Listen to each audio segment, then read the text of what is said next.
Mais qu'est-ce qu'il se passe en ce moment avec le football? Mais je vais devenir fou!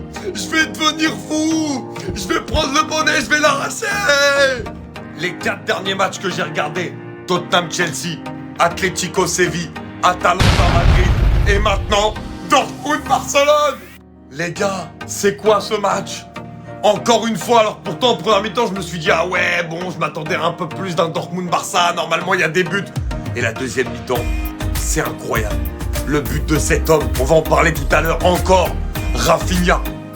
Derrière l'égalisation sur le pénalty de Guirassy. Ensuite Ferran Torres, je viens de faire une vidéo. Derrière Guirassy, Dortmund qui pousse, le Barça n'existe plus. Et Ferran Torres qui va encore aller marquer, mais le match est fou. Et oui, les changements de flics sont bons, on va faire une vidéo là-dessus aussi.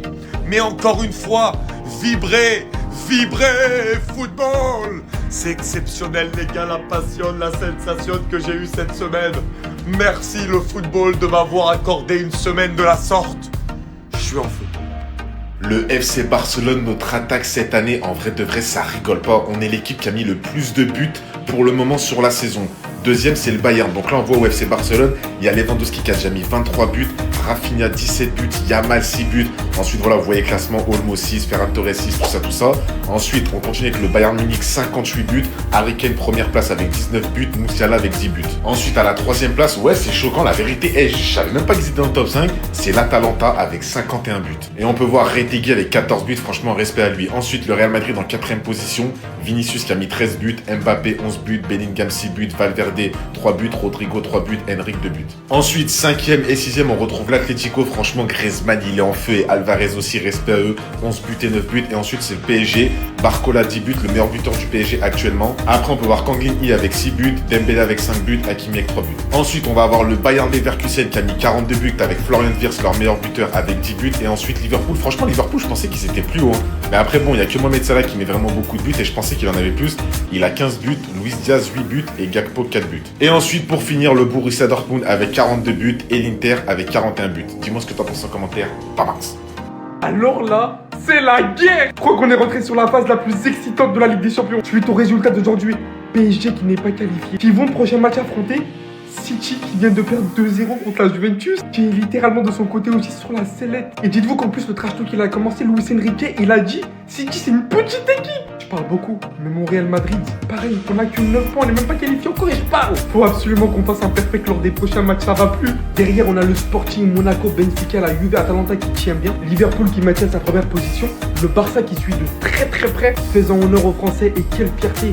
Brest, Lille, autant de points que l'Inter Milan, Aston Villa, Bayern Leverkusen et Arsenal, assurément sûrs d'être qualifiés, soit pour les barrages, soit pour la 8ème place. Les deux équipes allemandes qui se poursuivent de près, suivies de l'Atlético Madrid et de l'AC Milan. La première surprise va avoir lieu beaucoup plus vite que prévu. Je vous dis, je vois City ou PSG sortir.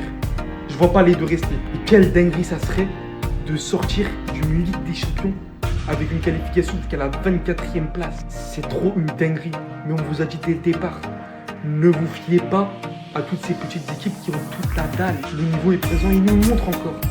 L'appel confirme la sanction de Hansi Flick. L'entraîneur ne sera pas contre le Leganés ou l'Atlético. Le Barça ne prendra plus de mesures. L'appel a confirmé aujourd'hui la suspension de 2 matchs infligés à Hansi Flick, sanctionné par la commission de discipline pour son expulsion, pour un rouge direct lors du match contre le Betis disputé lors de la dernière journée. Le Barça, malgré son désaccord, ne prendra pas d'autres mesures. Il respecte la résolution. Selon la lettre rendue publique ce vendredi, l'instance conclut rejeter l'appel déposé par le FC Barcelone contre l'accord daté du 11 décembre 2024 de la commission de discipline, confirmant ledit accord et les sanctions qui y sont établies à l'égard de l'entraîneur Hans-Dieter Flick.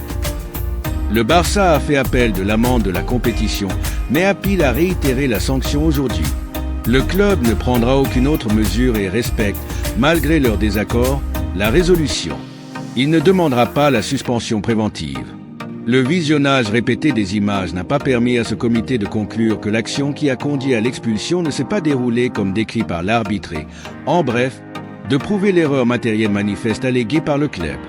La description de l'arbitre semble, au contraire, au moins prima facie, et malgré ce que le club considère, s'inscrire dans les faits qui ont donné lieu à l'expulsion, à partir du prisme privilégié de l'immédiateté dont disposait l'arbitre et son assistant, comme on peut le voir dans les images susmentionnées fournies par le FC Barcelone. De plus, après son expulsion, l'entraîneur continue ses protestations contre les membres de l'équipe arbitrale, poursuit à pile dans le document sur lequel il fonde sa justification. La description de l'arbitre semble, au contraire, au moins prima facie, et malgré ce que le club considère, correspondre aux faits qui ont donné lieu à l'expulsion. Explication de l'action dans le procès-verbal. Il a été expulsé pour avoir quitté la zone technique en criant et en gesticulant, protestant contre l'une de mes décisions, a déclaré Muniz Ruiz, arbitre du match contre le Betis, dans le procès-verbal du match disputé au Benito Villamarin. Flick a maintenu qu'à aucun moment il ne s'est adressé, dans ses regrets pour la décision de punir l'action de Frenkie de Jong sur Vitor Roque avec un penalty, à l'establishment de l'arbitrage. L'entraîneur a insisté sur le fait que ses plaintes et ses gestes n'étaient pas dirigés vers quelqu'un en particulier. Il a été expulsé pour avoir quitté la zone technique en criant et en gesticulant, protestant contre l'une de mes décisions. Je n'ai rien dit à personne, c'était juste ma réaction. Il lui a fallu beaucoup de temps pour décider s'il s'agissait d'un penalty ou non. Si vous avez besoin d'autant de temps, cela peut être douteux. Je ne suis pas fier. Cela ne m'était jamais arrivé auparavant. Mais peut-être que c'est quelque chose d'ici. J'étais en colère contre moi-même, pas contre qui que ce soit, a déclaré l'entraîneur du Barça en conférence de presse d'après-match. C'est cette justification que le Barça a alléguée dans ses écrits, qui n'a pas été en mesure de réduire l'amende. Bonne nouvelle pour le Barça, Ansu Fati et Christensen font partie du travail avec le groupe. L'infirmerie du Barça se vide peu à peu. Hansi Flick et le Barça récupèrent peu à peu des joueurs. Si Ronald Araujo est revenu dans l'équipe il y a quelques jours, maintenant Ansu Fati et Andreas Christensen ont fait un grand pas en avant dans leur remontée. Ils font partie de la séance avec le groupe. Ils n'ont pas encore été autorisés médicalement, mais leur incorporation partielle dans les séances est un signe de leur bonne évolution. Ansu Fati, qui ne lâche pas ses blessures, est dans la dernière ligne droite de la maladie musculaire du biceps fémoral de sa jambe droite dont il a souffert il y a tout juste un mois, le 13 novembre.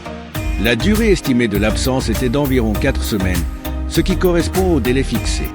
Andreas Christensen, quant à lui, se remet d'une tendinopathie au tendon d'Achille qu'il traîne depuis le mois d'août et qu'il a même contraint à se faire opérer. Hansi Flick a annoncé il y a quelques jours que l'attaquant espagnol et le footballeur danois polyvalent seraient disponibles à partir de janvier, bien qu'il ne soit pas exclu, dans le cas d'Ansu Fati, qu'il entre dans la liste des matchs restants avant la fin de l'année. Le Barça affronte le Ghané dimanche et l'Atlético de Madrid le 21. L'entraîneur allemand ne forcera pas son retour car il ne veut pas courir le risque d'une rechute. En plus, il a suffisamment de joueurs dans la ligne offensive et ils performent tous à un bon niveau. Lewandowski, Lamine Yamal, Rafinha, Ferran Torres, Pau Victor. L'incorporation partielle des deux joueurs est une excellente nouvelle pour Barcelone, qui a toujours Ter Stegen et Marc Bernal à l'infirmerie.